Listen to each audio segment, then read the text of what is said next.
wants to help you decide where they offer gigabit speed Whip City Fiber Internet next. Turn your neighborhood into a fiberhood. Get on the list today at www.whipcityfiber.com. Support for the community programming of WSKB is provided by Westfield Bank. For more than 160 years, Westfield Bank has been an important community presence and commercial leader in the Pioneer Valley. With convenient full banking services in Westfield, West Springfield, East Longmeadow, Agawam, Feeding Hills, Springfield, Southwick, as well as Enfield and Granby, Connecticut, visit us on the web at westfieldbank.org. We thank the generosity of our underwriters. For more information, please contact the Westfield State Foundation at 413-572-8646.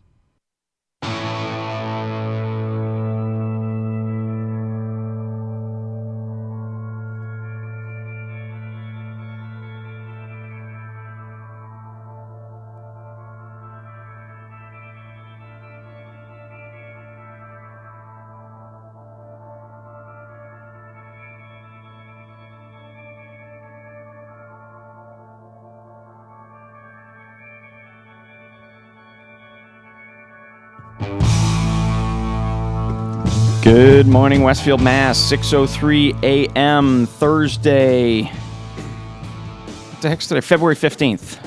February. You know, I can never. I mean, we've been doing this Valentine's show. We've been doing Day. this show for nearly 4 years. I can never remember the day, the date rather. Yeah. I always know it's Thursday. So Bob doesn't know the year. You don't know the date. We're good. Yeah, exactly. Mix it all up. Tina, on the other hand, she's so freaking smart. She knows everything. It is currently right now outside your door. 34 degrees. It's going up to 54 today, but it's not going to be as sunny and nice as yesterday. It's going to be overcast and cloudy today. Let's see. Fog this morning, mostly cloudy by noontime and 49. By the time you start your commute home from work today, it'll be 52 degrees and again, fog again. So it's kind of a... Nothing wrong with that. Kind of a soupy day today. But let's see. As you get into the extended forecast, tomorrow, Friday... the 16th, 50 degrees and cloudy. It looks like it's going to be cloudy basically for the next week. Temperatures drop down. Saturdays 34, Sundays 40, Mondays 41, Tuesdays 51. And there is, I saw on the news this morning before I left the house, 60 degrees middle of next week. I'll take it. A chance for 60 degrees to So that means somewhere we around had- Wednesday, Thursday next week. We had the deep freeze of winter early. Yeah, exactly. That means we might have an early spring. In the spring, I don't know. What was the groundhog? Gopher? What was his name? Punxsutawney Phil? I don't know, whatever. He said 6 more weeks of winter. So maybe in Philadelphia. Yeah, right. we were trying to remember the groundhog from Staten Island, and no one could come up with it. Like, I think it was Chuck. Yeah, I think you're right. I looked Chuck. it up. I think it was. I looked it up that day, and I think you're right. It was Chuck. Not to be confused with the grumpy guy from the flower shop. But anyway, correct. Something completely different. Taking a quick check of the headlines that you read both in print later today and up online at thewestfieldnews.com. The Westfield High School Band, it's their 65th year, so they're doing something special. Lori Zapelic, one of my reporters, has a story about that. That's a pretty cool little thing. Also, regarding the Westfield High School Band, if you were or are at any point in your lifetime a member of the Westfield High School Band, reach out to Pat Kennedy, because next year for the Westfield 350... Alumni band, right? He wants to get 350 alumni. Wow. Or current students, like 350-piece Westfield High School Band to march in the parade. Oh, and this year in the Pops concert, we're going to be doing JP's show live from the gym as they get set up for the big show on Friday and Saturday. Fortunately for you... Well, yes. No, wait. No, JP's show live Friday morning. Yeah. Just remember that bell. That threw me off last week. I know it did. So last week... And there was nobody in the school. Which was last Thursday morning. It was a 2-hour delay because of the snow on Wednesday. We were doing the Thursday morning shows from the gymnasium at Westfield High School because they were preparing for the annual science fair. Yes. I haven't been in high school in a long time. Okay. And so we're doing the show. The first hour goes fine. 7:08 a.m., first bell goes off. And there's nobody in the school but Pete and I and my guest, right? And it scared the bejesus out of me because it's loud. I just sit there smiling. I was like, I'm smiling. holy I'm like, here comes the bell. Yeah. So anyway, taking a quick check of the headlines. So the Westfield 350 Band next year, Westfield High School 65th anniversary band story in today's paper.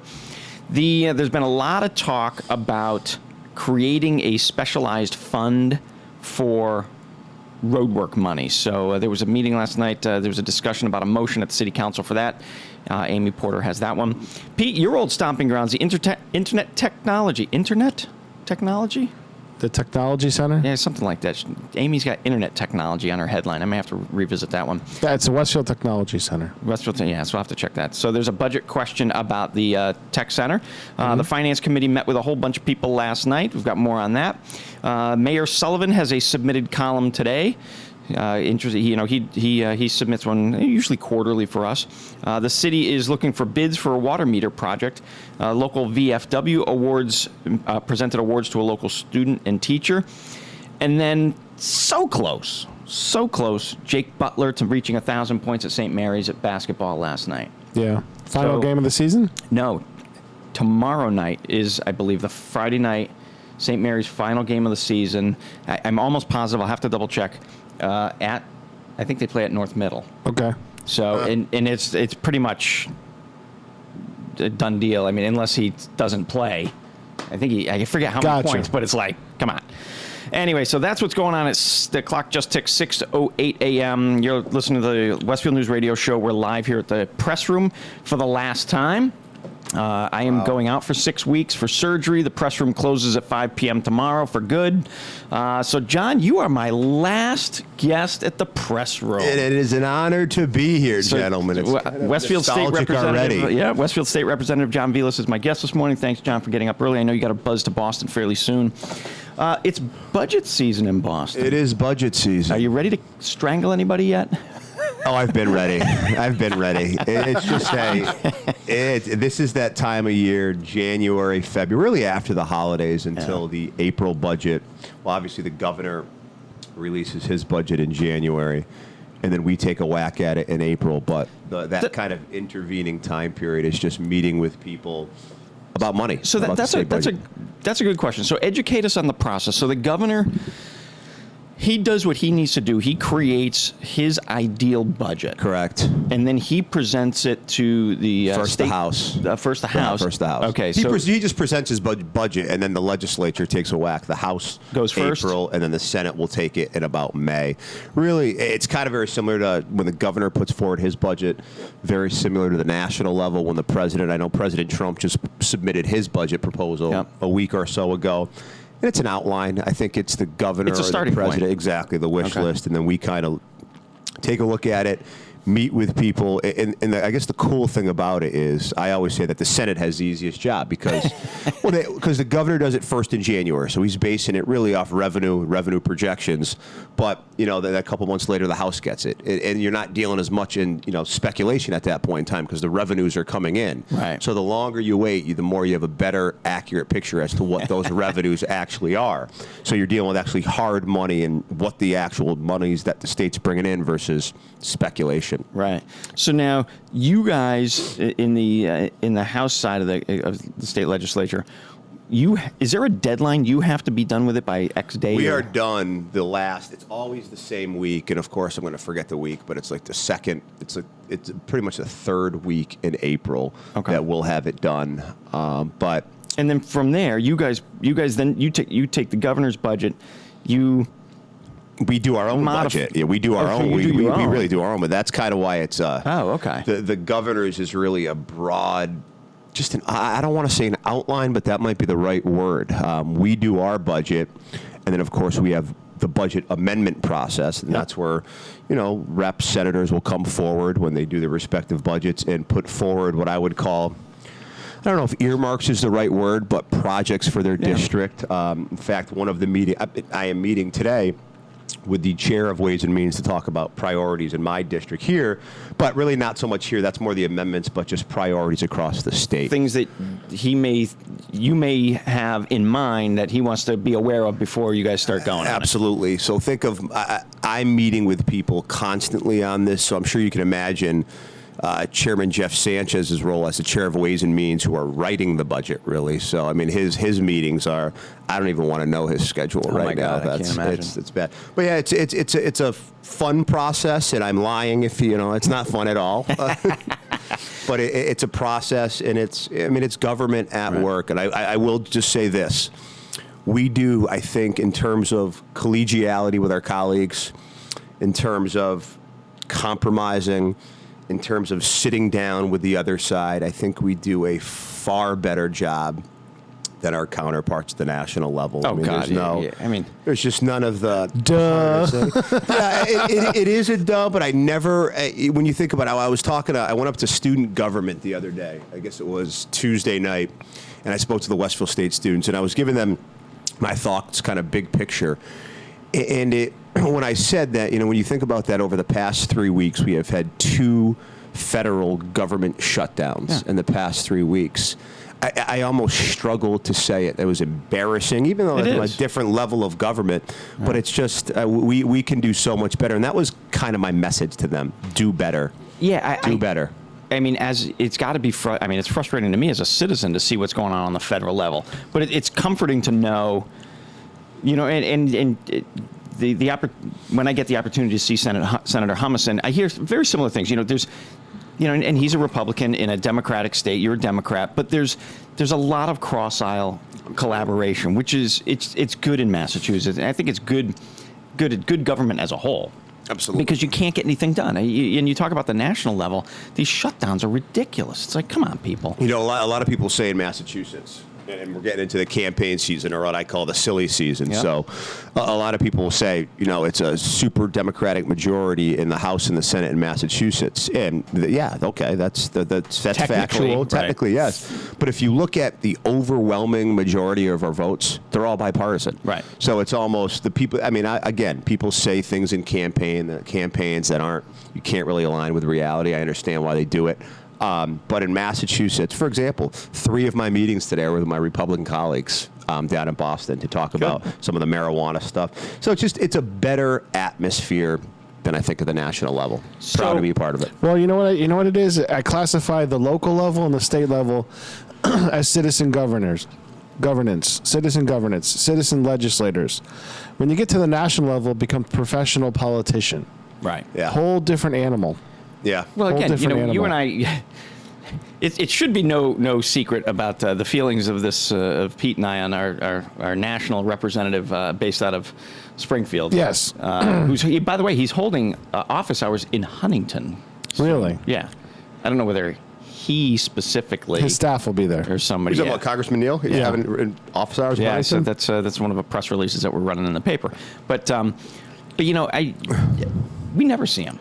No. You see John all the time. Right. John. But that's what I'm saying. They're actually representing their constituents. Right. And that's my beef with the congressman, is that he stopped doing that a long time ago. Yeah. And he's become a profestional politician. John's not going to say anything. He can't. I'm just going to say this. Our job. Well, a couple things. Obviously, we work in Boston versus Westfield, so we're back and forth. We're here more in the district more. But to both of your points, and I'm not suggesting anything about Congressman Neal, I would just say that accessibility, if your constituents don't have a way to reach you, whether it's at a coffee shop. I was joking around. I ran back in, and I'll get back to that too about remembering dates and yesterday being Valentine's Day. But I ran into the grocery store to get I forget what I was getting. I don't know what the heck it was. But I did office hours. You did office hours at the grocery store for a while. Yeah. And it's about being accessible. It's about not losing that connection between your constituents. And I got to be honest, and I think that's Pete and my frustration on the national level is there is no accessibility. There's no local. You feel like they don't represent you anymore. Yeah. Yeah, they're doing something on. They're doing it for their party or their own agenda, and it's not you. So we digress. So getting back to the state level, what subcommittees or committees are you on that? I guess that's a simple question. So this has changed. This is the first time that I was brought into. So every chair and vice chairman is a part of leadership. So I'm currently the vice chairman of the Veterans and Federal Affairs Committee. Now, that's an interesting committee because it's not just you have the veteran stuff, but pushing that aside, also the federal affairs portion of it is our interaction with the federal government. And as you can imagine, that's kept me a little bit busier than I anticipated. So when you get into the chair, vice chair level, they limit other committees you're on because you're now, again, technically part of leadership. You're there more, and that's really where your focus is. However, I was also on, and we're not really active anymore because it's kind of outside the legislature's hand, but I was on and save your laughs, the Joint Committee on Marijuana Policy. All right, I was very on nice. that. We I guess we did our job on that in terms of the legislative aspect of it. And then healthcare financing, which to me, containing healthcare spending in the Commonwealth of Massachusetts is going to be what determines the financial well-being in Massachusetts for years to come. The current trajectory is not sustainable. No, not at all. It's not sustainable. So the first committee that you mentioned that you're vice chair of, what was the actual name of it? The Veterans and Federal Affairs Committee. Veterans and Federal Affairs. Okay, so that's a good segue.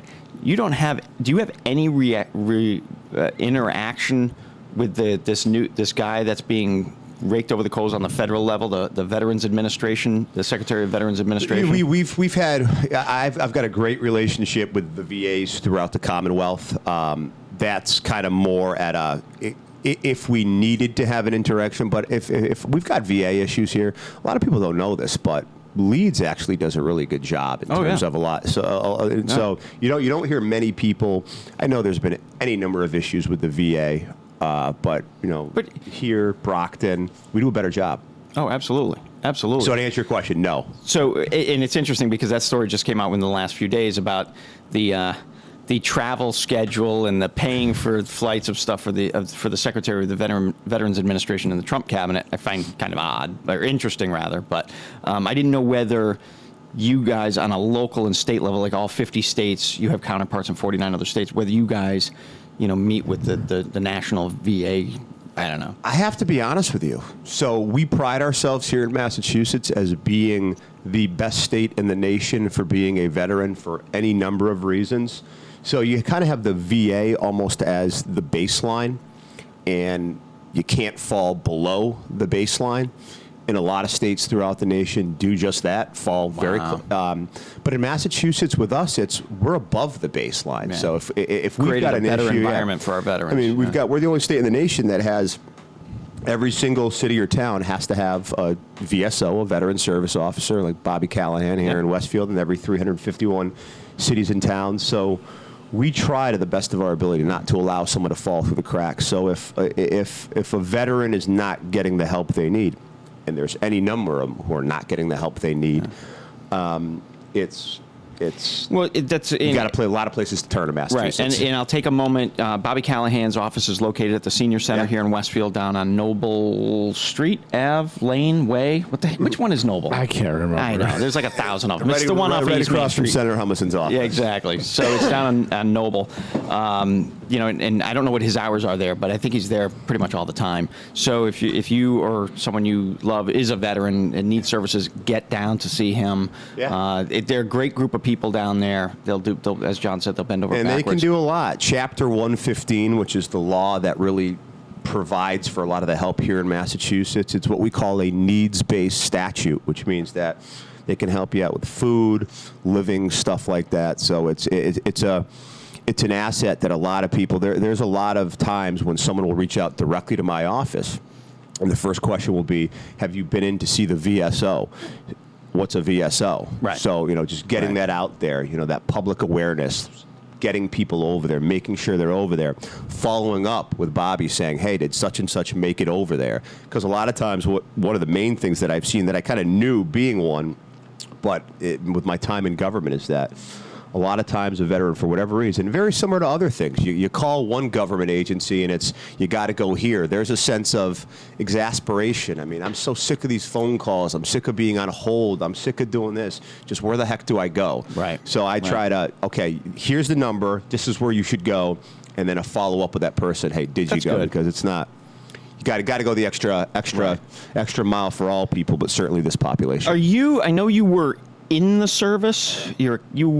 Are you Still in the service? I guess I drilled this past weekend. Okay, like my father used to say, once you're a Marine, you're always a Marine. Oh yeah. So you're still in the service. So what's your role in the United States military? So I am now switching. So I am now involved in what's called psychological warfare. I wanted Petey's messing with us right now. I wanted to do something that helped out my my daily profession. That's not a bad thing. Nice one. Nice. So what I quickly determined, with my time spent in Afghanistan, what I did this past summer in Korea, the warfare is changing. There's a lot of stuff going on. And you got to get into the mind of the enemy. There's a lot. The enemy's already doing it. Yeah. The enemy is what did Trump call him? I you answer that one. I'm not. I have no idea. I don't remember what Trump called the guy but from North Korea. Anyway, whatever. So ahead. Sorry, we digress. So are you a captain? Little Rocket Man. Little Rocket Man. Thank you. And that's no dig on Elton John, who was the original Rocket Man. Yes. You're I am a captain in the Army Reserves. In the Army Reserves, okay. And I am in the process right now. I have been. So what else is going on in my life is you have to retrain up. You have to retrain up for that, right? But I am in the process of going. My promotion board has been open from the beginning of January, and it closes February 27th. And what that means is that I'm dotting all my I's, crossing all my T's, because I'm what's called in the zone to get promoted to major. Oh, wow. So okay. My major promotion board meets in March. So I'm kind of hoping, dotting my I's, crossing my T's. So I'm still I plan on staying in the service until I can. I love it. Yeah, exactly. So what does that mean for your role as state representative, going from a captain to a major? Does that mean you have your commitments to the United States military are more, or is it the same? You just move up a little bit more responsibilities when you're really moving up in the military side. So you go from a junior grade officer to what's now. But the big deal is that would now be a field grade officer. So obviously more responsibility in the military. In terms of a command, you could be a company commander. It would be different things. The effect that it would have on my ability to be a state rep is... So the time commitment doesn't really change the time commitment doesn't really change. I just recently went to a leadership course education requirement that I had to do for this promotion. I just think it helps. I have to be honest with you. The effect that the military has had on my ability to be a state rep, in my opinion, has been 100% positive. Right. Because a lot of times we talk about advocacy for veterans. Well, I've got my feet in both doors, and I'm still kind of serving. So I know... I got to tell you, for those out there listening, an incredible benefit for veterans of Westfield, because you're not a veteran, you're still in the service, so you have, as you said, your foot on both sides of the threshold, so you know what's going on in both places. You're able to assist, veterans or current military members. So it's just such an incredible benefit for the residents of Westfield. if for whatever reason, like this past weekend, we were helping out some units that were going to deploy. One of the things that I love to do is, because when I'm in Brockton and I'm in my U.S. Army uniform, there people are looking at me and they're saying Captain Velis or Captain Velis if they don't know me. Yeah. And then obviously you start having conversations, and I'm not saying, hey, Captain Velis, oh, by the way, I'm a state representative. No. There's none of that when you're in the Army, the drill stuff. So you're having conversations, you're drinking a coffee, you're working out together, and that allows me to get the uncut. Right. What is going on? What are you seeing? Are your civilian employers recognizing that you're an Army? Because let me tell you, the biggest BS in the world is that the Army today is a week and a month, 2 weeks a year. It's a bigger commitment than that. Just like me this past summer. I'm on the DMZ for a month. You know, so. Oh, we're going to get to that too. We're going to talk about your time. But I do want to point out our good friend of the show. We have two good friends of the show that are texting me this morning. Former Mayor Knappich says hello, and he reminded me that it is Noble Street, which is where the senior center is on. Danny Knappich, he is a master of a lot of knowledge. I will give him. I miss him. I will give him credit. He's got a great memory. I wish I had a good memory like that. He and I grew up in Birch Bluffs, and he can remember the names of neighbors. I'm like, I don't remember what house they were in, let alone their kids and their grandparents' names. He'll tell you the family dog. I'm like, good God. Oh, anyway, absolutely. And the other good friend of our show, Tina Gorman, just texted me to say the Veterans Town Hall meeting is Thursday, February 22nd from 5 to 7:30 p.m. It is your one-stop shopping for all veterans-related issues. Veteran leadership from all over the state will be at the Westfield Senior Center to provide information. A week from today, right? Yeah.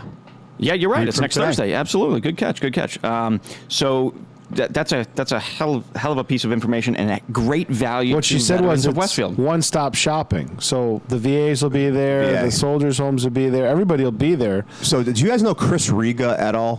No. Westfield guy. So this is Name someone. sounds familiar. So Chris Riga came back from years and years and years of service. He retired as a full bird colonel in the United States Army Special Forces. Wow. And in other words, don't mess with him. Yeah, don't mess with him. And the VA has now hired him, and he's just doing great things. Anytime I talk to people from the VA, they talk about the change that Chris Riga has brought to the VA, and he's actually the lead element for the VA coming next week here. Wow. He's someone you definitely want to meet. He's a really cool dude. Maybe really when cool when guy. We've had some good hires in like with Bennett last year and Chris So this year. who does he work for? The VA. No, I mean like the state, the federal government, okay, the VA. Good. So Maybe, he goes and he's to a Westfield guy. Westfield guy.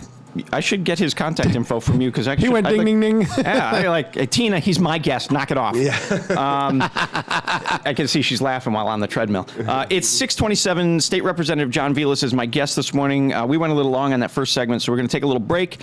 Play some. Can we play music, Pete? There was a little issue of music. Yeah, I'm working it out. All right, because I'm working it out. One of the things I need you to look up and play in one of our breaks is the. Oh God, who sang it? It was. You can tell me in the break. All right, because John needs to practice his karaoke song for the senior center next weekend. What's going on with it? I'm getting nervous. You're in, man. You're in. So the song is Ebony and Ivory, John, and you and I are going to practice it. All right, Pete, play it. But get us out of here.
Support for the community programming of WSKB is provided by the Barnes & Noble College Bookstore at Westfield State University, right here in the Ely Campus Center.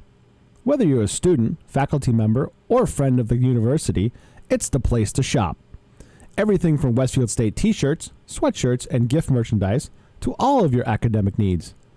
Offering textbook materials in new, used, ebook, and rental formats. Visit the bookstore on campus or online at www.westfieldstate.bncollege.com. Underwriting for community broadcasting on WSKB is provided by The Press Room, a community coffee and snack cafe right in the heart of Westfield's Gaslight District. The news of the day always includes a steaming cup of coffee or tea, donuts, bagels, pastry, and other delectable treats at The Press Room. Open weekdays 7 to 5, Saturdays and Sundays 7 to noon. The Press Room, 62 School Street, Westfield. Support for the community programming of WSKB is provided by Wally Computer Associates, one of the largest technology providers in North America. Headquartered in Southwick, Wally provides all of the products and services that you'd expect from a world-class technology partner to schools, colleges, businesses, as well as state and local governments and agencies. Wally Computer Associates, meeting all of your technology needs. On the web at WCA.com. Support for the community programming of WSKB is provided by Bay State Dental. Comprehensive dentistry at 14 convenient locations in Springfield, Chicopee, Longmeadow, West Springfield, Belchertown, East Longmeadow, Ludlow, Northampton, Greenfield, and Wilbraham, as well as 29 Broad Street in Westfield. Bay State Dental makes it a priority to help you achieve and maintain the healthy smile you deserve. Visit on the web at baystatedental.com. We thank the generosity of our underwriters. For more information, please contact the Westfield State Foundation at 413-572-8646. It's Tuesday morning from 6 till 8. Wow, it's Tuesday with Bob Plass. Community Radio. 89.5 WSKB. Live from the campus of Westfield State University. This is 89.5 FM, WSKB, Westfield. Live around the world. You're listening to the Westfield News Radio Show on WSKB 89.5 FM, Westfield.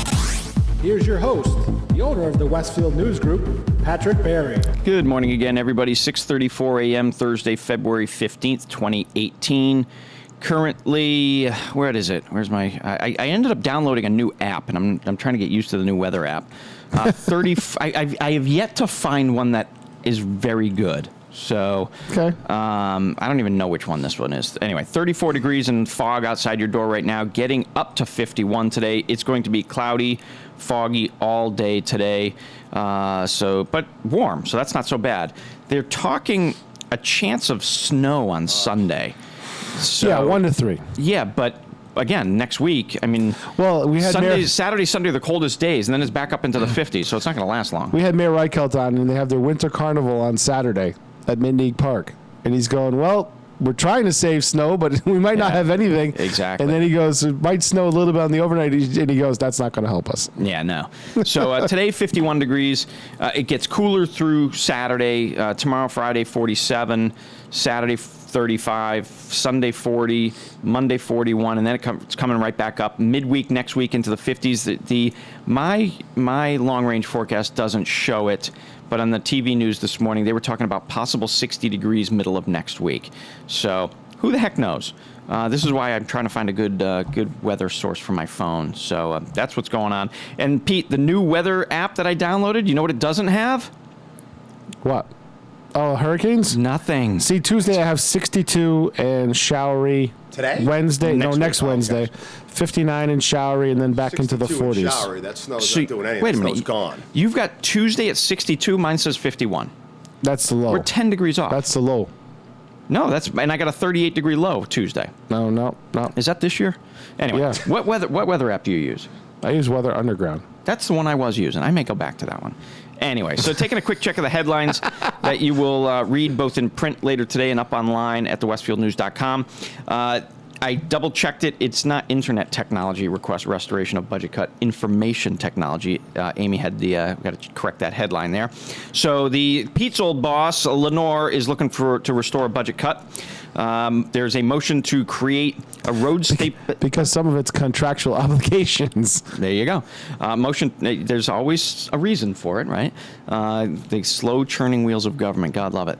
There's a motion to create a road stabilization fund, and the vote was split on that, coming out of City Council last night. Finance Committee met with several people to talk, because it's as John mentioned, it's budget season at the state level, it's budget season on the local level. So Westfield's Finance Committee Chair Dan Alley and committee members Andrew Surprise and Matt Emershy already starting to meet with folks, get their take on what the city's finances are looking like. The city is putting together a bid for a water meter project. The local veterans VFW presented awards in Southwick to both a teacher and a student. Westfield High School, is it next? No, it's in a couple weeks. Their 65th anniversary. The band at Westfield High School has been around for 65 years. Pete was telling me. Pops concert, yep. Pops concert. So that's a big deal. So Lori Zapelic has an article on that. What's not in that article is if you have ever played an instrument for Westfield High School, Pat Kennedy is looking to put together a 350-member band to march in Westfield's 350th anniversary parade. That's going to be awesome. Yep. Shameless plug, I'm on the Westfield 350 committee. Tuesday, all day, Southampton Road friendlies. 20% of your meal goes towards fundraising for the Westfield 350. Friday night, March 9th, is a comedy fundraiser for the Westfield 350. For the friendlies thing, you got to have a coupon. We've got some here at the Westfield News. Or you can go to the Westfield 350 Facebook page, print the coupon, but you got to present it. You can't just show up and ask for it. They need to submit it for their tax purposes. St. Mary's basketball player Jake Butler is so close to hitting 1,000 points. It looks like he's going to do that tomorrow night on their Friday night game. So Chris Putz is running around. We're at the tail end of the high school winter sports season. Had a lot of championships over the course of the last week. Westfield News covered all the wrestling, swimming, skiing. So Chris has been going nuts with all that stuff. So good stuff lately. Good stuff as always in the Westfield News. It's 6:38. We're live back here at the press room. Massachusetts State Representative for the District of Westfield, Mass. John Velis is my guest. Good morning again, John. Good to be here, gents, as always. Oh yeah, Pete and I always holding down the fort. We've got the Voc Tech guys coming up, or the Tech Academy guys coming up at 8 o'clock, and then Superintendent at 9. So nice. Always a good Thursday morning down here at the press room.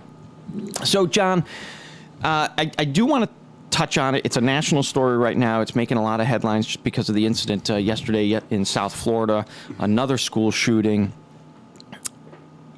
Guns and gun control is a major topic across the country. The conversations happen here at the press room, every coffee shop in Westfield, across the state, across the country. What is Massachusetts?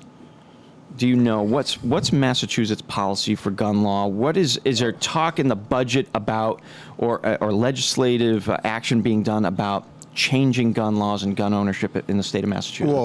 Well, I guess first and foremost, the tragedy yesterday. When I fell asleep last night, those who had lost their lives was at 17. Yeah. Just absolutely awful. And then the thing that a lot of people probably aren't talking about as much but what about all the survivors who saw their classmates dead? Right. I mean, talk about struggling with these. They're going to battle with that for the rest of their lives. They're going to battle with that the rest of their lives. Just absolutely awful. The gun laws throughout the nation, and I think this probably is one of there's no uniformity.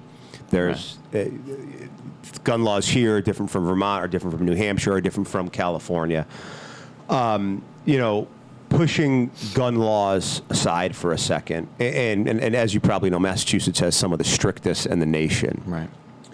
But what happened last night, one of the things that keeps me up at night is what causes a young man or young woman, or any human being for that matter, to wake up one day and say, today I'm going to go into a high school and just open up with an AR-15. The Las Vegas shooting last fall. I mean, he was a guy who was, 60 years old? 60 years old. And we still don't. Have we heard about a motive in that one? I don't even know. Nothing. Nothing. No. It's been, that one's Nothing. a little bit. Yeah. But so I guess the point I'm trying to convey by saying that is that if someone does wake up and possess that mindset, whether it's a gun, whether it's driving a car onto a soccer field practice, in my opinion, and you'd probably get 10 different answers from 10 different elected sitting here, it's why are we failing so hard at identifying people who would be troubled, someone who would be inclined to do this? Another, for instance, what I was kind of reading a little bit about this morning is that apparently with the case yesterday, and I hate being a Monday morning quarterback, and we need to tread very, very lightly because a lot of people lost their lives yesterday. But apparently this individual who did this horrific event yesterday, there had been all types of troubling Triggers, Facebook posts, pardon the pun, photos with guns, exactly. I mean, indicators that would say, "Wait a minute, this kid's something's going on here. Right. Something's going on here." He had been expelled, but he was still in the public school system. Why was he able to walk into that school? I mean, I think how he committed such destruction is less important than what's going on in his or her mind that's causing them to do this. Mental health, mental health, mental health. We are failing in that regard. It was interesting to see the interview with the superintendent of schools down there. If I recall correctly, it is from a student population, the largest school district in America. Sixth largest. Oh, sixth largest. Okay. It's big. Yeah, it's big. But he 330,000 kids. He was in the middle of presenting Teacher of the Year award at another school when he got the phone call.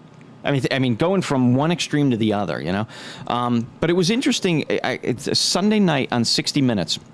They did a story about guns, and you talk about the different states and their gun laws, and Pennsylvania has what's called a concealed carry permit or allowance or whatever it is. New Jersey does not. Massachusetts does as well. So there was a woman from Pennsylvania who had a gun, and she had it in her purse or something like that, and she had her son in the car, and she was driving to New Jersey for a meeting or something like that. She got pulled over for some reason, got arrested because she had a gun. But it was the difference between, now she's looking at 10 to 14 years in jail because she had a concealed weapon. Yet in Pennsylvania, right next door, it's not a problem. So, so you talk about the gun laws in different states. There should be uniformity across the country. There's legislation to make it as such, and that could have been the subject. I didn't see the 60 Minutes in question, but it's... Yeah, the lack of reciprocity, I think, is what we're talking about in the different states. And then to your point, they also talked about what they call ghost guns, which they're perfectly legal, and they're firearms that you buy online, and they have no serial number, nothing, and they come as parts and not complete.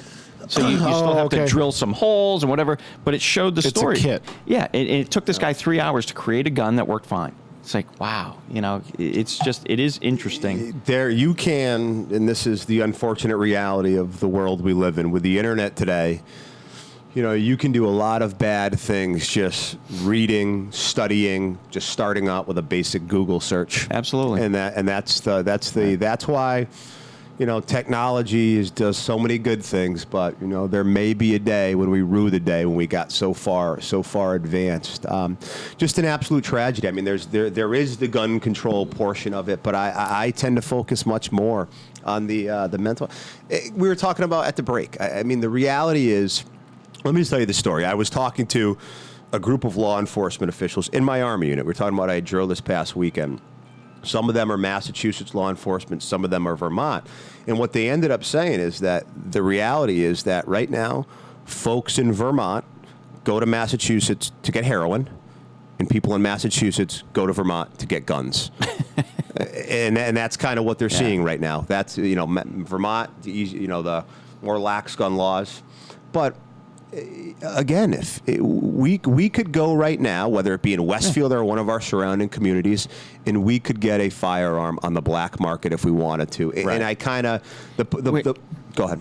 It's interesting you say that because I forget when it was. Both my daughters were home. It may have been over Christmas or last Thanksgiving, something like that. Maybe it was Thanksgiving because it was near the Vegas shooting thing. We were having this discussion, and my youngest daughter, who's a senior at the high school, she goes, I could leave here right now and be back in an hour with a gun. Yeah. And I'm like, really? She goes, Dad, it's so easy to get them. And this is a high schooler telling me this. Yeah. So then the conundrum you have, if you will, is that does it make sense? You know, a lot of times when something like this happens, there is a knee-jerk reaction. We need to tighten gun laws. Well, I mean, you can look at a lot of instances where, you know, all these catastrophic, horrific attacks have occurred. And one of the things that really, really gets people irked, who are what we would call the lawful gun owners, is that it's never them. Right. It's never them. The ones who go through the process, the lawful gun owners, they're going hunting, they're going to the range to shoot, myself going to the range to shoot. It's not them doing it. So it doesn't make sense to further penalize a group who's not doing this when this is a mental health issue. What's making this kid tick? Right. But to your point, he could have. And we might actually find out for once. Exactly, because he didn't commit suicide. He didn't kill himself. So dig in. Forensic psychologists will be all over this kid.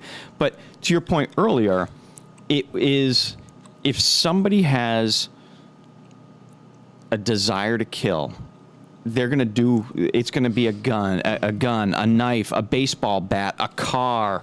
Over in, I think it was Syria, they loaded an ambulance with bombs, so people think they're getting help when the ambulance shows up. It shows up, blows up everybody. If people are going to kill, they're going to kill.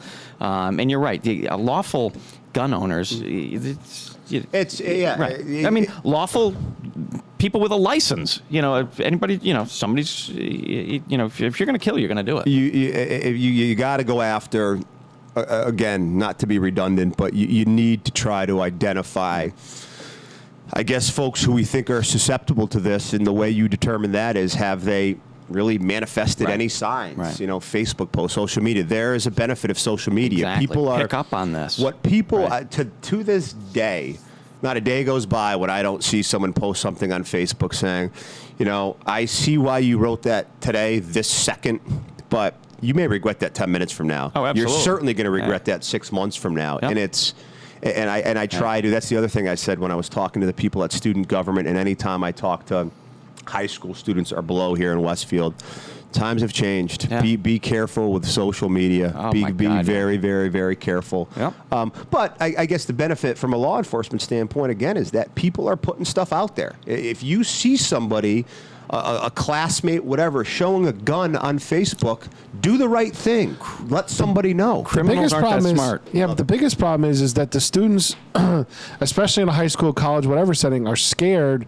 Or it seems like they don't want to be a snitch, and they don't have enough life experience. Do it anonymously. I don't care. Right, exactly. Right. And that's the thing. They don't have the life experience to know you're going to save a lot of people if you tell somebody about it. Here's the thing. I know we probably have 0 high school kids listening to this show. But, again, I look at it as the Westfield News. If you know something, come down here, say it. It's, by the rules of the press, our sources are anonymous. We have that right.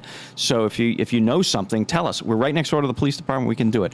Let's jump topics for a second. The Joint Committee on Marijuana, which you were a part of, where does the state of Massachusetts stand on the marijuana laws, whether it's recreational, medicinal, So obviously the via ballot question was legalized. Over recreational a year ago. Wow, time flies. November 16. Yeah, November so 2016. The Cannabis Control Commission has been formed as recently as last week. At HCC, Holyoke Community College, they had a forum, 2 members, the chair, whose name escapes me, I went over there. And they're soliciting feedback from people, and we're getting really, really, really close to recreational marijuana, which was legalized, but really going from theory to practice with that. I think there's, let me give you, for instance, one of the concerns, you've seen a lot of things in the media lately, the DAs have really begun to weigh in. the governor, Mayor Walsh out of Boston. I think one of the concerns right now, one of the meetings actually that I'll be attending at the State House today, is with a colleague of mine who really has some concerns still about some of the public safety components of it. And it's how are we going to stop people from getting stoned and driving? Yeah, you're right. Because, I mean, again, being right next door to the police department, I see a lot of these, the members of the Westfield Police Department, and their biggest concern is, you know, you have DUI practices for alcohol. Yeah. But you don't necessarily for marijuana. So OUI drugs, and I know this from my lane as an attorney, but OUI drugs, which is, you know, just not just substitute a drug for alcohol, right, operating under the influence, it is without exception one of the hardest cases for the district attorney to prove. Right.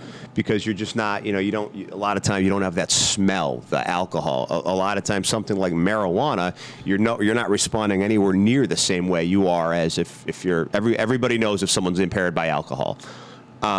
So it's very difficult for law enforcement to ascertain that probable cause, but even harder, I should say, for the district attorneys to prosecute that case. Because if you get defense attorneys can really have a field day with those cases. Well, it's interesting because, again, I had this conversation with one of the detectives next door, and I don't know this stuff. I don't smoke pot. I don't really know. So I said to the detective, I go, come on, everybody knows when somebody's smoking pot. You can smell it. And he goes, but there's ways now where you can use a liquid form through a vape pen. You can vape it, yeah. So it has no aroma whatsoever. Yeah.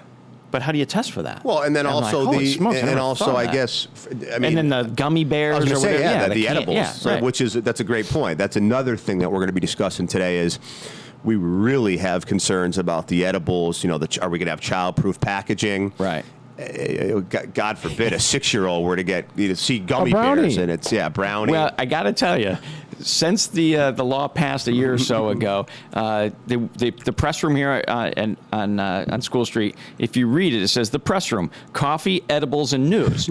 I can't tell you how many people have come in here. What kind of edibles? Yeah, what do you mean by edibles? I go, we got bagels, we got apple fritters and so forth. They're like, oh, have a nice day. Yeah, right. All right, I'll see you. And then there's another bakery just up the street called JP's Totally Baked Goods. Yeah. All right. So I don't know whether they were planning on what the future holds. I certainly wasn't when I did the press room. But, you know, you're right. There's so many different ways to ingest. Absolutely. And then one of the main reasons is that there's no equivalent of a breathalyzer for marijuana, right. Which is there's technology. I think it's California that is working with technology. But what people need to realize is that, you know, working on technology, you need to. I always go back to. I hate saying this, but going on through law school, probably the most important thing I learned was from Denzel Washington in Training Day. It's not what you know, it's what you can prove. Right. You know, 100 times out of 100 times, not 100 times, but law enforcement knows who committed a crime. It's can they, in a court of law, prove every element of that crime beyond a reasonable doubt. Everybody knew he did it, but they couldn't prove it. Yeah, they couldn't prove it. So so the good detectives, and I'm sure this is a good detective you're talking about, is looking at this case and saying, okay, do we have the elements? Do we have operation? Was it a public way? And can we prove impairment? And with marijuana and other substances, I was talking to a detective from a Springfield police officer recently, and a lot of times it's when we pulled them over, did they have the heroin needle stuck in their arm? Right. Otherwise, it's going to be tossed. Exactly. So that's amazing. That's amazing. But it's a fascinating topic. So to get back to what you were at, I think we will be on time with the rollout and all of that stuff, but there are a lot of issues. There's a lot of people who are encouraging folks, the folks being the CCC, to slow down a little bit. Yes, the people of Massachusetts, in a very general way, said that marijuana should be legalized for recreational purposes.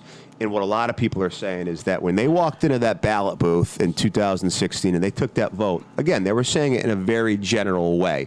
We need to make sure that we go from theory to practice and we get to specifics because, I mean, when was it that the medicinal marijuana? It was a while ago. A while ago. And we are 5 years ago, yeah.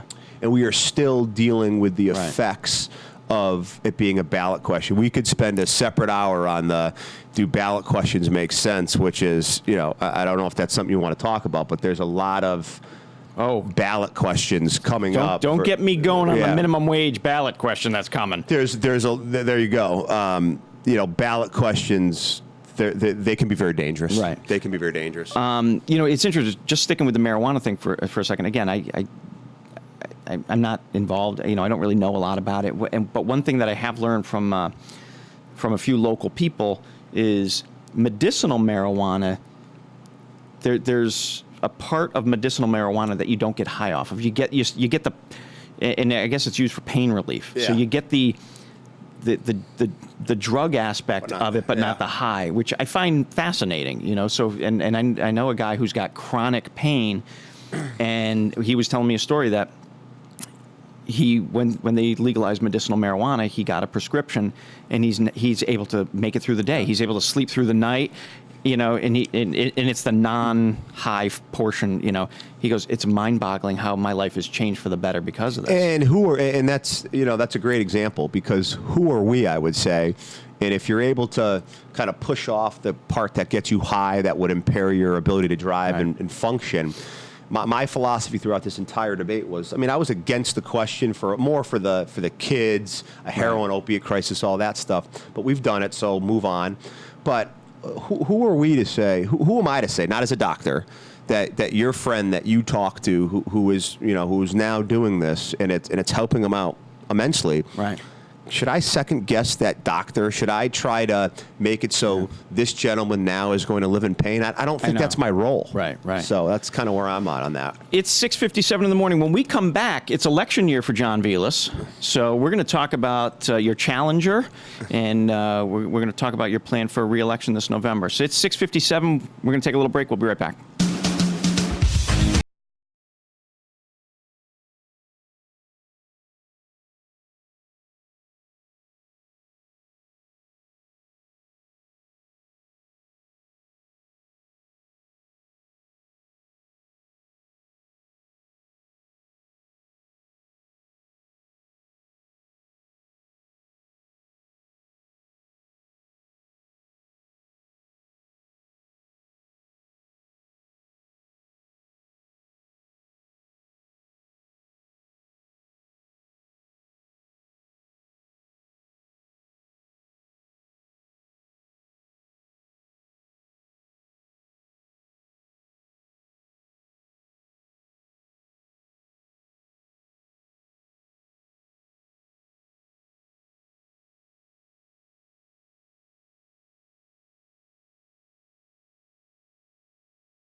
Support for community programming on WSKB is provided by Betts Plumbing and Heating Supply Company, an independent, family-owned wholesaler serving Westfield for over 50 years, specializing in plumbing, heating, and industrial piping supplies. Visit bettsplumbing.com or 14 Coleman Avenue, Westfield. Public welcome. Support for the community programming of WSKB is provided by Commercial Distributing Company of Westfield. Now in its third generation of family ownership, Commercial is one of the premier beverage distributors of Western Massachusetts. The Plasek family and the staff of Commercial Distributing wishes you good times throughout the year and urges you to drink responsibly. Support for the community programming of WSKB is provided by Comcast and Xfinity.com. With the Xfinity Double Play and Xfinity Triple Play, you can choose to bundle Comcast services for a great value. Experience Xfinity TV, Internet, home phone, and home security services. Explore all that Xfinity has to offer in the Westfield area on the web at xfinity.com. WSKB's programming is generously underwritten by Whip City Fiber. Westfield Gas and Electric wants to help you decide where they offer gigabit speed Whip City Fiber Internet next. Turn your neighborhood into a fiberhood. Get on the list today at www.whipcityfiber.com. We thank the generosity of our underwriters. For more information, please contact the Westfield State Foundation at 413-572-8646. Wednesday mornings start off right from 6 to 8 a.m. with Tina Gorman and Wake Up Wednesday. Community Radio 89.5 WSKB.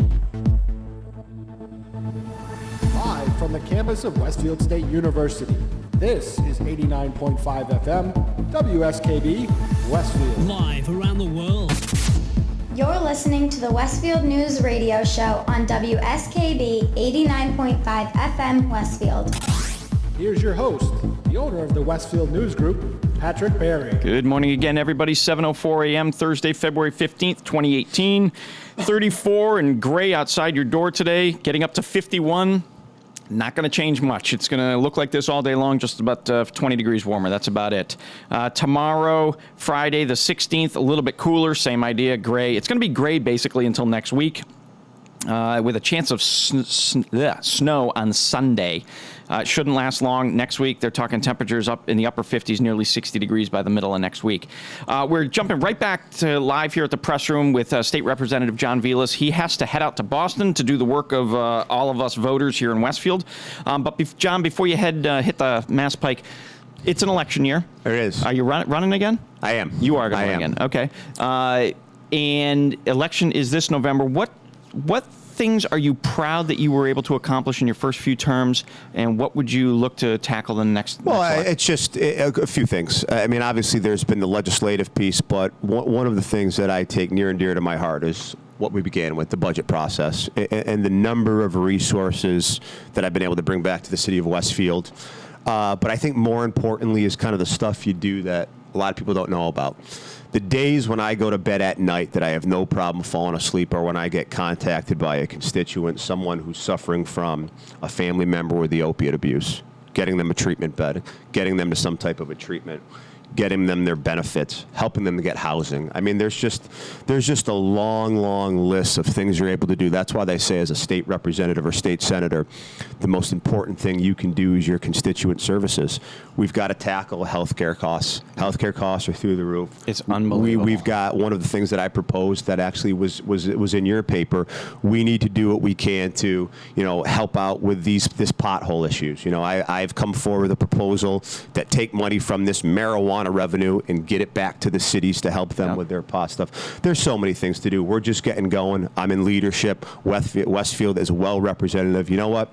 Westfield has a seat at the table right now. That's fantastic. Westfield has a seat at the table, and I'm just looking forward to continuing to do it. I've always said that I'm going to stop serving when I no longer respond to people's emails, respond to people's calls, and I don't love it anymore. I love it. I'm aggressive about it, and I look forward to continuing to do it. So what's your normal weekly schedule? I mean, how often are you in Boston? How often are you in Westfield? It switches. It's getting to be the budget time. So, again, we're there much more. We're meeting with a lot of people, concerned folks about whether or not they have enough resources, if the governor gave them enough resources in his budget that he put forward.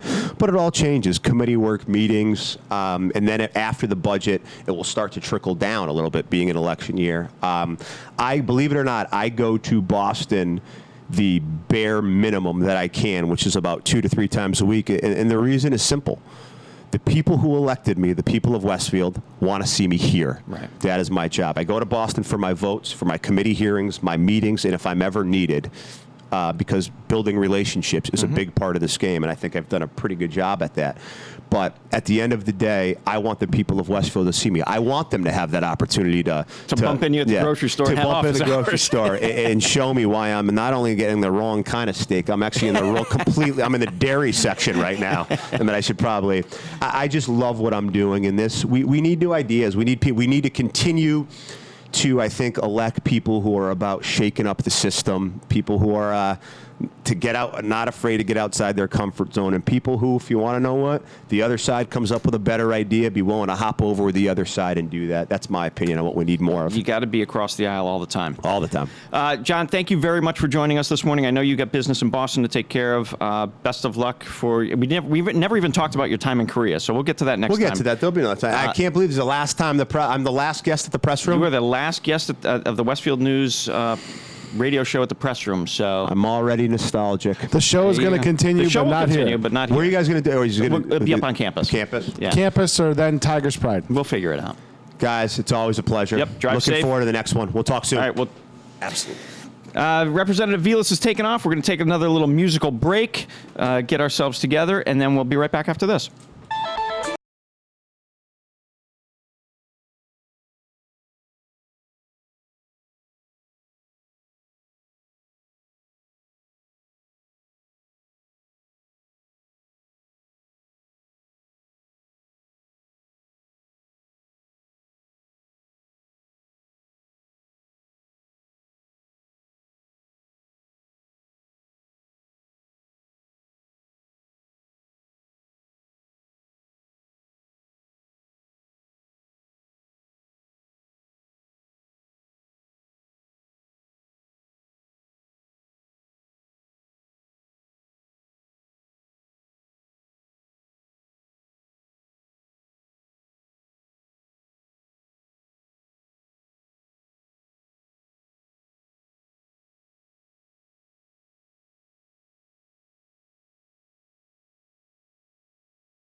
Support for community programming on WSKB is provided by Betts Plumbing and Heating Supply Company, an independent, family-owned wholesaler serving Westfield for over 50 years, specializing in plumbing, heating, and industrial piping supplies. Visit bettsplumbing.com or 14 Coleman Avenue, Westfield. Public welcome.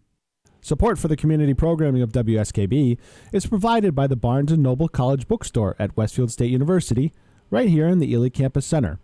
Whether you're a student, faculty member, or friend of the university, it's the place to shop.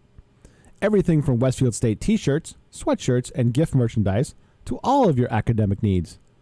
Offering textbook materials in new, used, ebook, and rental formats. Visit the bookstore on campus or online at www.westfieldstate.bncollege.com. We thank the generosity of our underwriters. For more information, please contact the Westfield State Foundation at 413-572-8646. It's Tuesday morning from 6 till 8. Wow, it's Tuesday with Bob Plass. Community Radio 89.5 WSKB. Live from the campus of Westfield State University, this is 89.5 FM WSKB Westfield. Live around the world. You're listening to the Westfield News Radio Show on WSKB 89.5 FM Westfield. Here's your host, the owner of the Westfield News Group, Patrick Barry.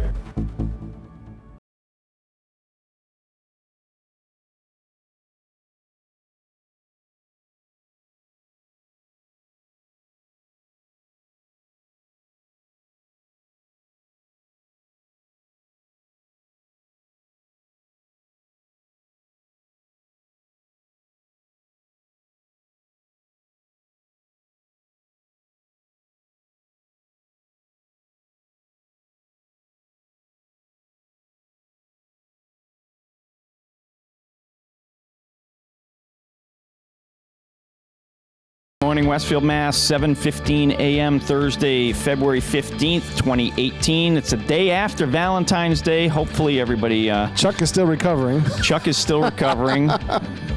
So hopefully everybody had a wonderful Valentine's Day. It's over. You know, I'm going to throw my wife under the bus for a second. Okay. All right.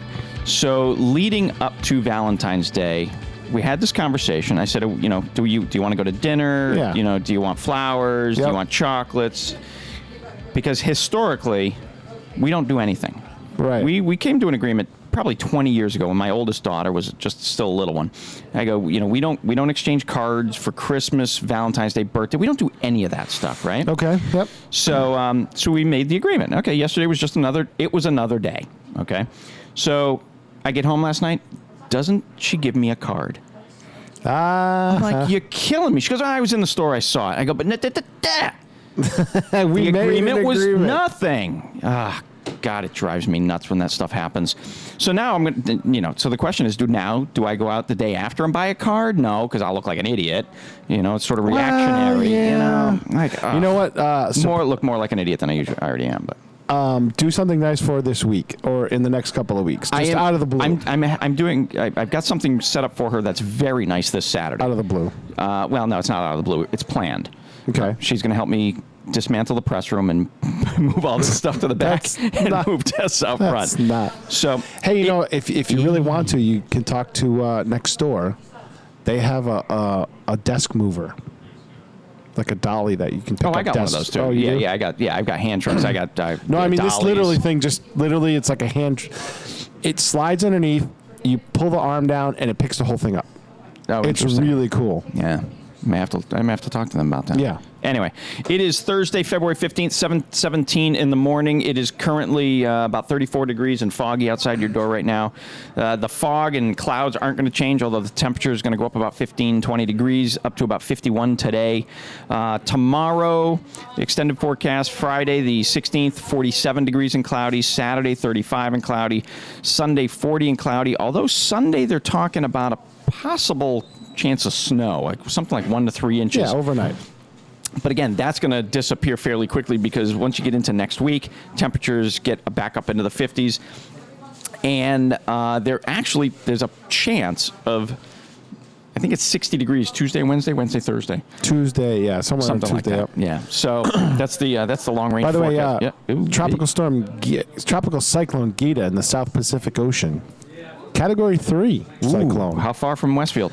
8,460 miles, moving west-southwest at 9 miles per hour. And then, not to be outdone, Tropical Depression Sanba in the West Pacific Ocean. That's 8,851 miles. All right, so you probably... Moving north-northwest at 9. So you're either going to want to go get your milk and bread before it snows on Sunday or wait till Monday. So Correct, it's your yes. call. Yeah. It's your call. Yeah. So you got a couple of cyclones on their way, so you don't want to... you don't panic, but yeah, it's coming. I think I'm going to have to go back to that Weather Underground app because this one I'm not really liking too much. Taking a quick check of the headlines that you read both in print later today and up online at thewestfieldnews.com. Pete's old department, his old boss, the information technology, they're looking to restore a budget cut. It's an interesting little move from them, so find out why. The city council had a motion last night to create a road stabilization fund, find out how they voted and what the end result was of that. The finance subcommittee of the city council met with a few employees of the city of Westfield. It's budget process in the budget time in the city, so they're getting going on that. It's interesting because they usually just meet with department heads. Yeah, and they had some non-department heads last night, Correct. I believe, so which is kind of weird. I don't know, something new. Yeah, I don't really understand that because you can't really ask a non-department head finance questions, right? Usually, no. The department head sets the budget for the department. Right. So I was trying to find, and we're going to come to this because it's a question to you, but I was trying to find that somehow if it was streamed or if it was online, Channel 15 or something last night, but I couldn't find it. I know it wasn't Channel 15, but it could have been streamed on one of the Facebook things they've been doing. The city of Westfield is also looking for bids for a water meter project, and down in Southwick, the VFW presented some awards to a teacher and a student. The Westfield High School Band is celebrating 65 years, so they're having their upcoming Pops Sapphire Celebration. The Sapphire Celebration is coming up in a few weeks. Lori Zapelic has that story today. Mayor Sullivan has a submitted article today. And, before I forget, speaking of Westfield High School Band, yes, Pat Kennedy is looking for anybody that's ever played an instrument for Westfield High School Band because he wants to find 350 people. I think that's awesome. To be in the Westfield 350th parade. And the weekend in 2 of years. The weekend of the Westfield parade would be after graduation, colleges getting out, things like that. So college students? Well, sort of. Because the Westfield 350th parade in 2019 is Sunday, May 19th. Right, which is... Now, here's the interesting thing. Yes. That weekend is Westfield State's graduation. Commencement. But they're done classes, though. Right. And the funny thing, because I'm a member of the Westfield 350 committee, right. I had to let Harry know.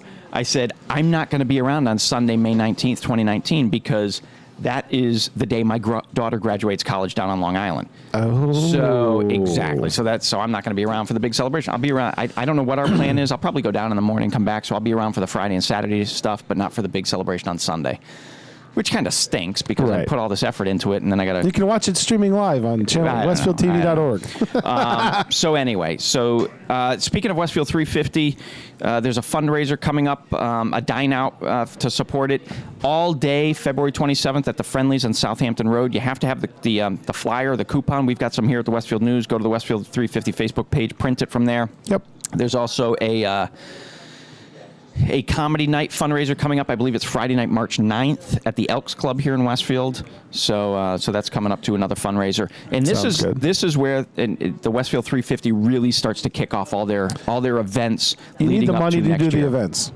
Exactly. So now you're holding events to raise the money to do the events. and the first major event, the first signature event, is New Year's Eve this year.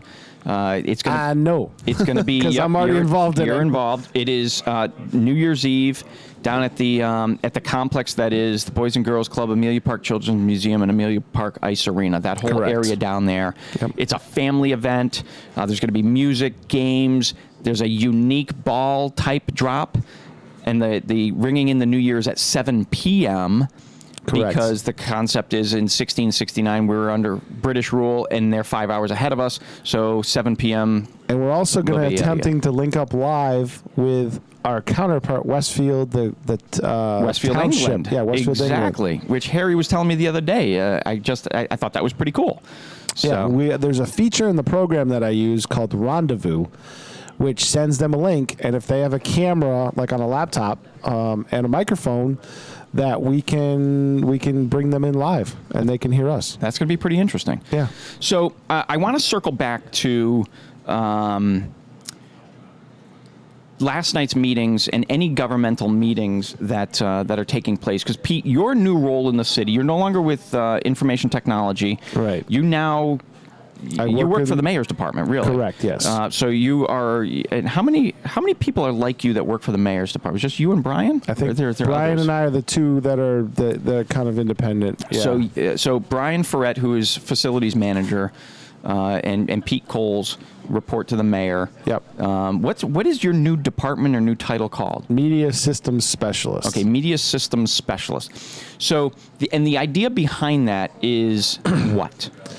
The idea behind the position as it stands right now, and I think it's going to evolve, is to work on transitioning the day-to-day functions of Channel 15, the cable access, back to the city side. So we'll still be working with the college to do meetings and things like that, working in partnership on studio space and guidance and things like that, because I haven't run a cable access in 20 years. So. Right. Coming back to speed is going to take some time. Yeah. But we have we set up the technology part of it when I was in IT to kind of be able to do that. So the technology piece is accessible by everybody that needs to, and we can all work together on it. So, like the Kiwanis auction last year, I worked with Mark St. Jean. Yeah. Mark St. Jean at the college, on making sure the Kiwanis auction went off on Channel 15 as in my role as IT. Now I'm going to be working with them to make sure it goes off as, kind of running Channel 15 together. Right. Okay. They'll still be doing governmental meetings. I'll still be doing the radio shows. Okay. So, as far as the governmental meetings goes, right now, school committee and city council are on Channel 15 and planning board on a regular basis. Those are only three. Right. There are, like last night's finance committee meeting. Then there's going to be all these other L&O, legislative and ordinance committee meetings. Is the goal to have all of these broadcast on TV or streamed on the city's website or some way, shape, or form that we can watch them from home? The goal is to get them all recorded. Okay. Streaming will depend on, there's only one channel. So streaming will depend on... Well, we have Channel 12 now, too. Right, but only on cable. There's no streaming source for that. There's no streaming outlet for that. Oh, okay. Gotcha. So it's only one stream source. We can pay for another channel. I don't know what the cost of that is off the top of my head because I don't remember. It was a package deal when we bought the system to begin with. Right. But the will of the council right now is they want to do the subcommittee meetings.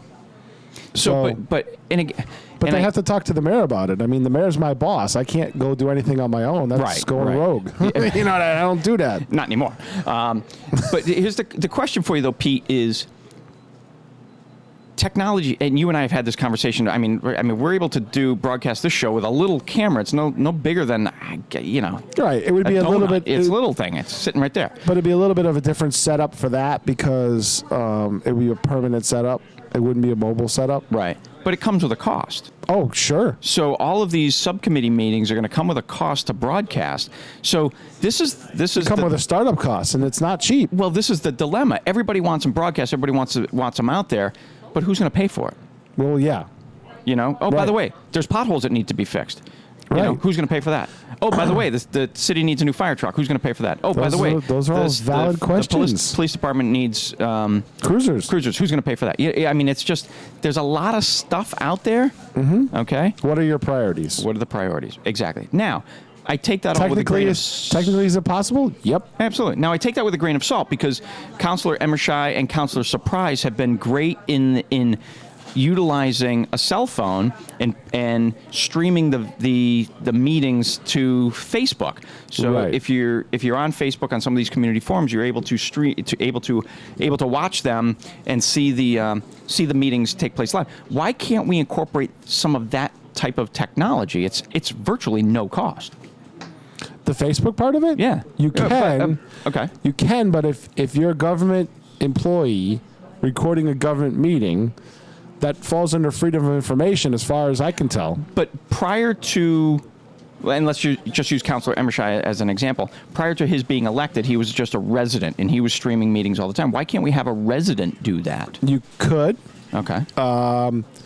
But the problem in that, run into audio quality. I've always noticed that the audio's very poor. Well, the audio on the city council meetings is awful. You can't hear anybody anyway because they don't talk into the microphone. Well, that's another problem. It's training. Just that's another problem. That and in the city council chamber, the acoustics are so good that with the speaker setup that you have to have for the public part of it, the people that sit in the audience, right. You can't get any more level out of the microphones before they feed back in the room. Gotcha. And you don't want that. That's not good. So the streaming through Facebook or through a cell phone is nice, but the audio's not going to be all that great. It could be a lot better. Right. And I believe there was a meeting the other night. I think Councilor Surprise was trying to stream it on his phone. Water Commission. I think they tried to do Water Commission. I don't remember which one it was, but again, there was an issue with, you couldn't hear. You couldn't hear what was going on. The video was great, but you couldn't hear what was going on. Right, and that's the issue, yeah. Right. Yeah, so as part of your role, are you looking into all of these things to try and figure out ways to make all these meetings available to the citizens? That's why I'm going to government relations, yeah. I mean, do I have an idea for a system in my head? Yep. Is there money for it? I don't know. Right, and that's where the mayor comes in. Because I don't control a budget. Right. I control, the mayor directs me, says, okay, I need you to do this project, and I do the project. Right. You got to do what the boss tells you. I'm in the middle of a project right now. Exactly. And that's building out the studio at Westfield Technical Academy. Okay. It is, which we're going to come back to right after the break. It's straight up 7:30. You're listening to the Westfield News Radio Show. We're live at the press room for the very last time. And the people are here. We're having fun. Everybody's having breakfast, getting their last bagels in before we close tomorrow at 5 p.m. We're going to take a break. Thanks some of our sponsors, and we'll be right back.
by Westfield Bank.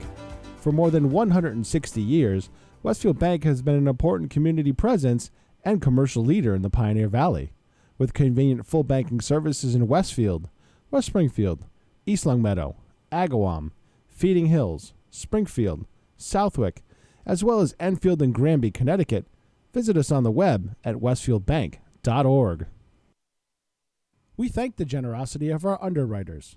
For more information, please contact the Westfield State Foundation at 413-572-8646. Wednesday mornings start off right from 6 to 8 a.m. with Tina Gorman and Wake Up Wednesday. Community Radio. 89.5 WSKB. Live from the campus of Westfield State University, this is 89.5 FM WSKB Westfield. Live around the world. You're listening to the Westfield News Radio Show on WSKB 89.5 FM Westfield. Here's your host, the owner of the Westfield News Group, Patrick Barry. Good morning again, everybody. 7:36 a.m., Thursday, February 15th, 2018. Still 34 degrees outside your door, going up to the low 50s today. No sign of sunshine for the foreseeable future. I'll take it. Oh, no, I want the sunshine. I got the warm temperatures. We're still in February. Oh, well, absolutely. But again, Pete, you know my feelings on this, and I really started to notice it in the last 2 or 3 weeks or so. And you really start to notice at the end of January, and that is when I'm leaving the house at 6:15 in the morning. Yep. It's starting to get light, and now last night I didn't leave here till it was after 5:30. Okay. And it was still somewhat light out. It was kind of nice. I love it. It kind of changes your attitude. You know, you become a little bit more, less depressed, I guess, with this time of year. Okay, So I got it. Yeah, so today it's going to be 50 degrees, foggy, gray, cloudy all day today. Get used to it because it's going to be the same thing tomorrow, a few degrees cooler. Saturday, much cooler, relatively speaking, mid-30s. Sunday, about upper 30s, maybe 40 degrees. Again, still... Seasonable. That's seasonable. No, that's still warm for this time of year, right? No, we're past the coldest part of the year. Yeah, I know, but 40 degrees is still warm for this time. Isn't it like still mid-30s? Mid-30s to 40s is about where it normally is right now. And then once we get into next week, again, the clouds and weather sort of stick around. There's a chance, like I said, chance of snow on Sunday. Next week is school vacation week. Right. So, and then they're talking possible 60 degrees middle of next week. Perfect. It's still 50s anyway, so it might hit 60. All those people that are going to go away, it might be warmer here. Yeah, I completely, I forgot to mention that earlier. Yeah, it's school vacation next week. It's President's Day is Monday, and then all the local kiddos are off from school all next week. So you know who I think I'm going to repeat for our best of next week? The general manager of the MGM. Oh, Alex. Yeah. That's coming up. That was a great interview. Absolutely. That was a great interview. So next week I've got a best of show. It's school vacation week, so Pete and I decided no sense he and I doing one show, and then because there's no Tech Academy live show, no Superintendent live show, because it's school vacation week next week. So we're going to do a best of show for me. So next Thursday, both Pete and I get to sleep in. Exactly. And then I'm not back. My return date is question marked. Correct. Because you're on the shelf. It all depends on how I'm feeling. We put you on the IR. But I gotta tell you, Mark Auerbach, who's my Arts Beat reporter, correspondent, he's going to sit in for me. Was he giddy? You told him? Did you see his list of guests? Yes, Holy I did. smokes! Was he giddy? You commented. You're right. He is. He's stepping in. He's got a list of people that.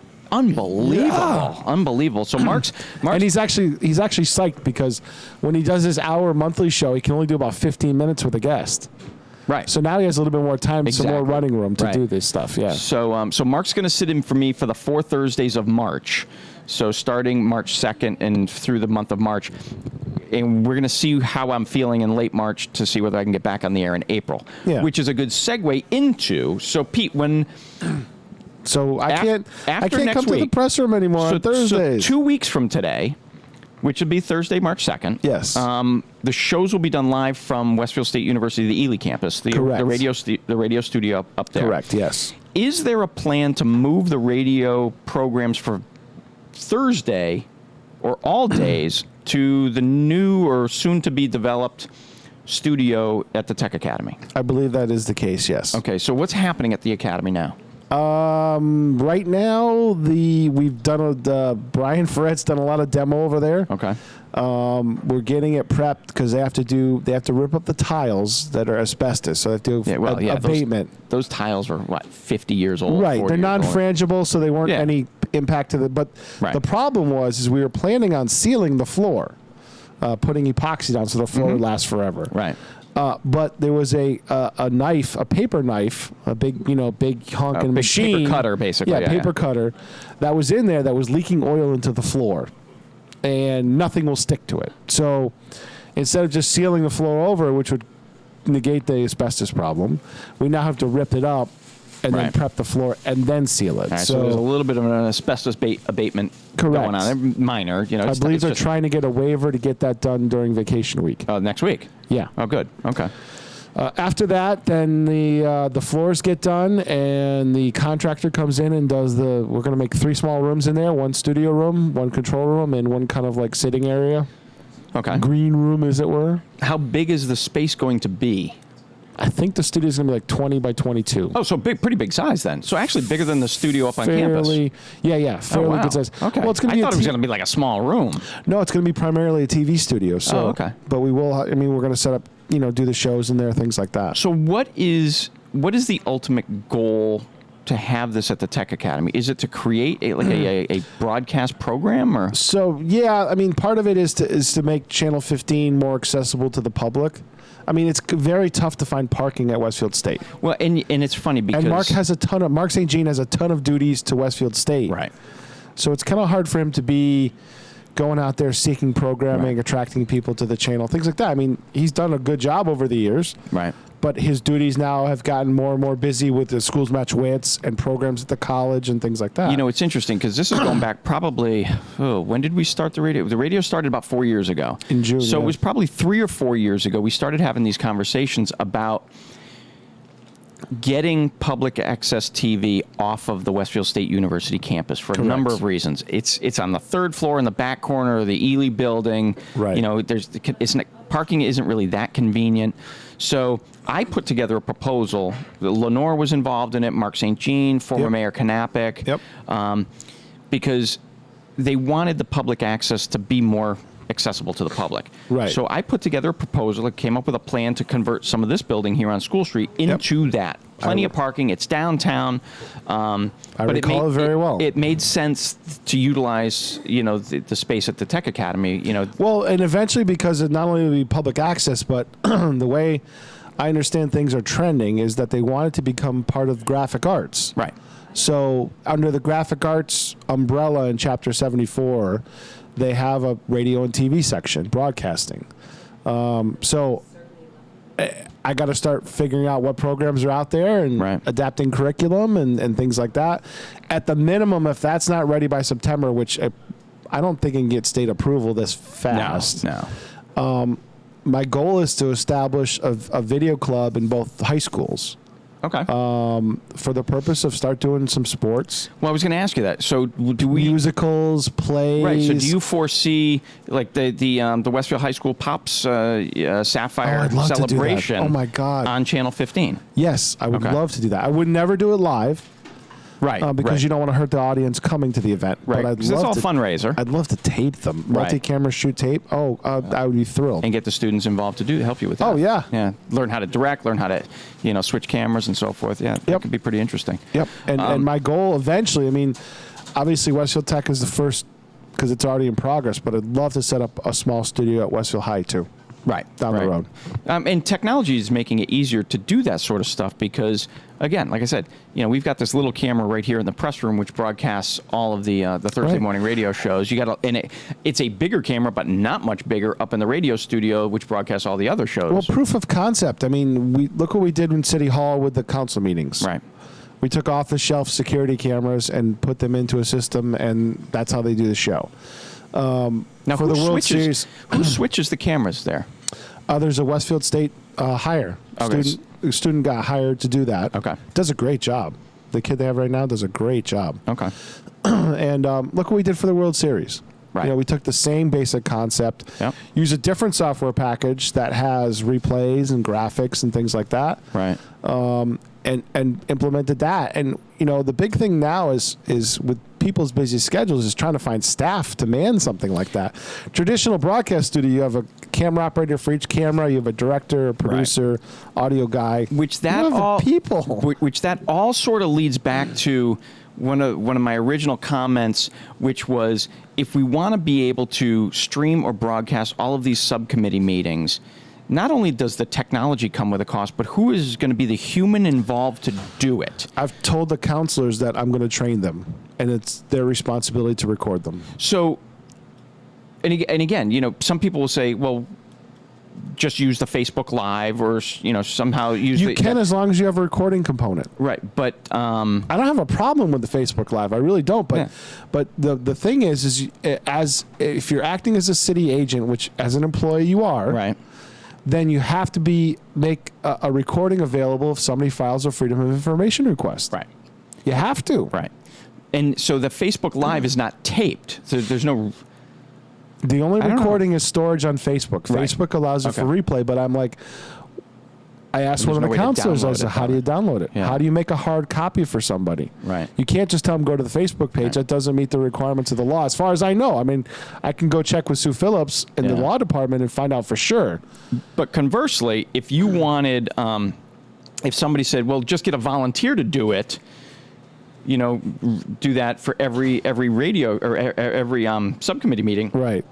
In theory, that sounds great. But they're volunteers. They're unpaid. If something comes up and they can't show up, right, you're up a creek. Right.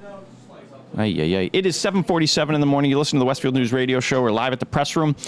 Pete and I are talking changes in technology, his new role within the city. We're going to take a musical break. I need to pump before we go on the musical break. Ladies and gentlemen, Sunday, March 4th at the Senior Center. This is not just for seniors. This is for the entire city of Westfield. There is a a lip sync contest. I keep saying karaoke. So a lip sync contest that is taking place. It's $5 to get in. The Westfield News has a team in there. The YMCA has a team in there. I forget who else.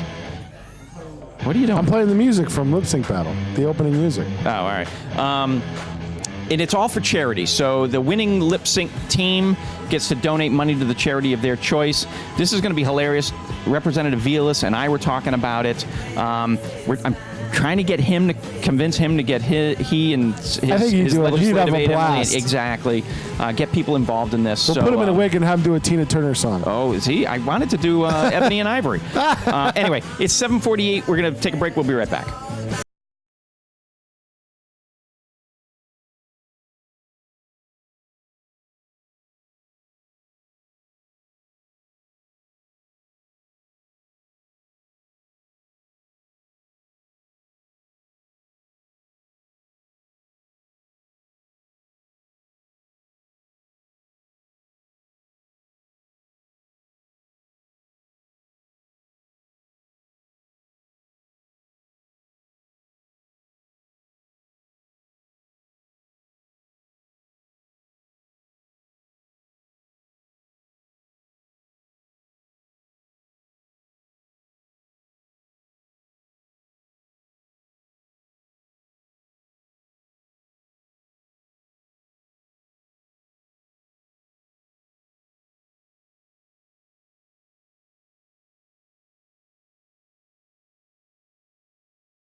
favorites of Westfield and the Sardina family.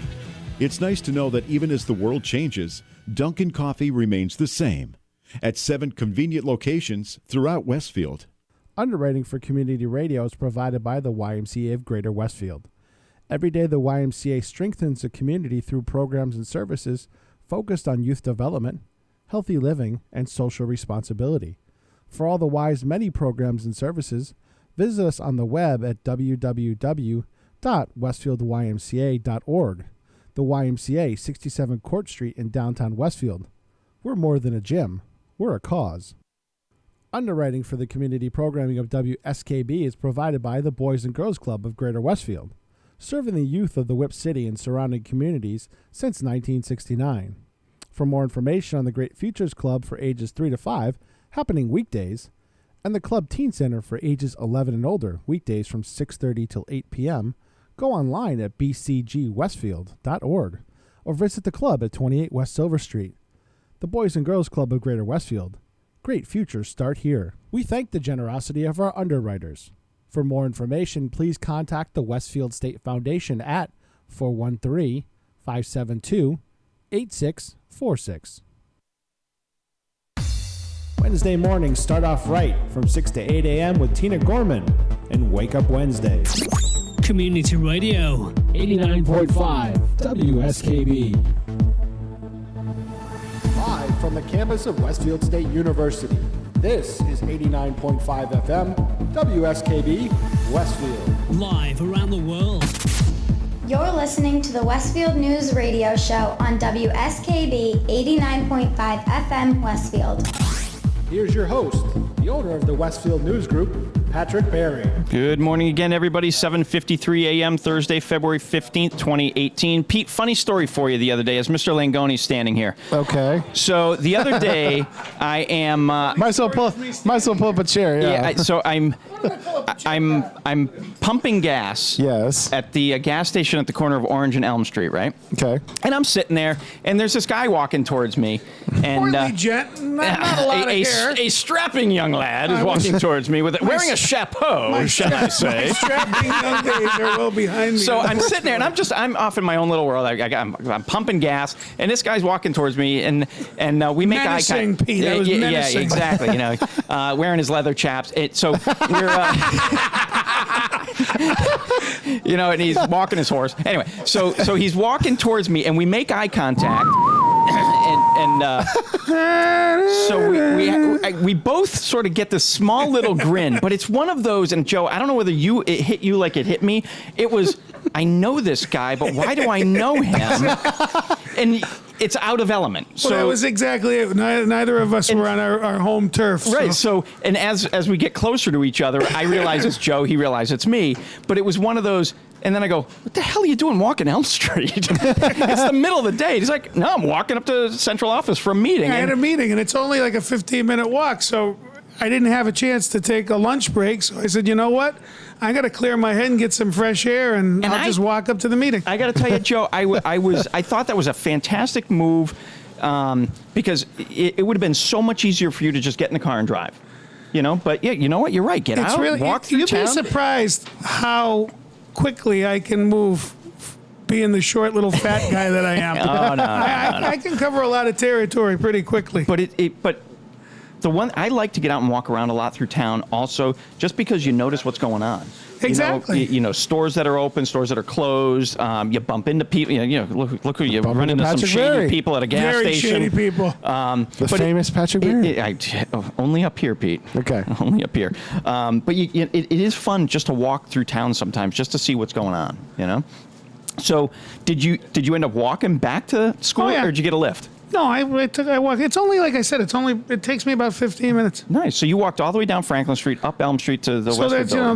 That's my half-hour duty-free lunch. Do you have your Fitbit or your step? It's right in your phone. Same with mine. I try to do anywhere from 6 to 8 miles a day. Oh my God. You can walk back and forth across school a couple times. Well, that's it. I mean, that's going back true. and forth between both campuses and the connector. Yeah, right. The 50 stairs of the connector it's not hard. So Monday. And very often at the end of the day, before I go home, if I have a little extra time, it's not unusual for people to see me I try to get my steps in because you know what happens. You get home, and by the time the kids are bathed and dinner's made and all the rest of that, if you wanted to go out, you don't. Especially now because it's dark and it's cold. So. But as we were talking, it's getting lighter now. So now I'll start doing more at home after work. Take the dog for a walk, just because it's lighter out.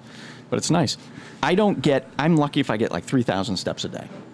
I move from there to there. You've got a small area to cover. But I do it 10,000 times a day. I'm enjoying it while I can because after March 1st, things are going to be a little more... Why? What's on March 1st? Oh, the arrival of Langoni number 4 on March 1st. I thought it already showed up. No, the scheduled delivery, March 1st. Yeah, I thought the baby was born like 2 weeks ago. No. No, Mrs. Langoni wishes he were, but she's ready. Baby number 4. Baby number 4. Wow, God bless you. Yep. I turned 50 on June 19th, and about a week later, my wife found out that she was pregnant, which was not exactly the 50th birthday gift I had in mind, but you know what? We'll go with it. That's funny. Good for you. Congratulations. Nothing like starting over. I was saying to her the other day, I'm feeling slightly terrified, not because there's going to be another person in the house, but because it's almost 7 years since my current youngest was born, and I feel like you're out of practice. Well, I feel like I did when she was pregnant with the first one. Right. What do I do? What if the baby gets? I remember how to change a diaper. I think. How old's your oldest? 11. No, it's not old enough to help. Child labor. Absolutely. He should be. Absolutely. He should be. Little ADHD. You know, he's a little scattered. We got to kind of rein him in a little bit. 11-year-old boy isn't ADHD. That's exactly. That's true. So, yeah. That's part of the age. He's got goodwill, so hopefully we can harness some of that.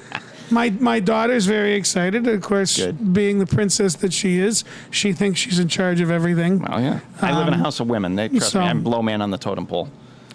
I even have a neutered male dog. It's awful at my house. The little one, the current little one, just doesn't care. I mean, he's 6. What do you care about when you're 6? Yeah. Exactly. Life is good. Who you got for guests today? Well, we're the whole look around you, a whole array of shiny, happy people this morning from with full bellies. From a number of our technical areas. We're going to be highlighting Skills USA today, and actually, Maureen Belarjan, who's the department chair of our Allied Health program, should be arriving shortly with some more of her crew. She was bringing folks. By the way, rotations. did you hear? You've got a CNA pinning tomorrow? Oh yes. And Allied Health is going to be part of the lip sync battle. Awesome. They have a team. Awesome. Team O'Larry? You guys, what are you doing? No, Allied Health. No, Allied but there's Health. got to be a Team O'Larry, too. Wow. Robin Joe in the flow at the senior center. I hear a Frank Sinatra song coming on. Yeah. And remember, it's not karaoke. Happen. It's just lip sync. Right. So, yeah. Come fly with me, Mr. O'Larry. Come fly away. Come fly with me. Let's fly away. Anyway. Another one from, speaking of songs played at my wedding. Yeah. And yours, I'm sure. And yours. It is 7:59 a.m. My time here is done. In the Flow with Robin Joe is coming up next. Next week on the old radio, it's school vacation week. So it's three best of shows next Thursday morning. Correct. I am not back on the radio until sometime in April. Yes. Late March, April, I'm not sure. So we'll be at the studio until you're ready to come back, and then we will debut at Tiger's Pride. At Tiger's Pride, on the stage at Tiger's Pride. That's going to be interesting. Yes. So, ladies and gentlemen, thank you for giving me 2 hours of your time. Had great discussion this morning with State Representative John Velis. Unfortunately, he had to dart to Boston, but that's a good thing because he's doing work on our behalf. Thank you again. Up next, In the Flow with Robin Joe.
Support for the community programming of WSKB is provided by Westfield Bank. For more than 160 years, Westfield Bank has been an important community presence and commercial leader in the Pioneer Valley, with convenient full banking services in Westfield, West Springfield, East Longmeadow, Agawam, Feeding Hills, Springfield, Southwick, as well as Enfield and Granby, Connecticut. Visit us on the web at westfieldbank.org. Support for the community programming of WSKB is provided by Bay State Dental. Comprehensive dentistry at 14 convenient locations in Springfield, Chicopee, Longmeadow, West Springfield, Belchertown, East Longmeadow, Ludlow, Northampton, Greenfield, and Wilbraham, as well as 29 Broad Street in Westfield. Bay State Dental makes it a priority to help you achieve and maintain the healthy smile you deserve. Visit on the web at baystatedental.com. We thank the generosity of our underwriters.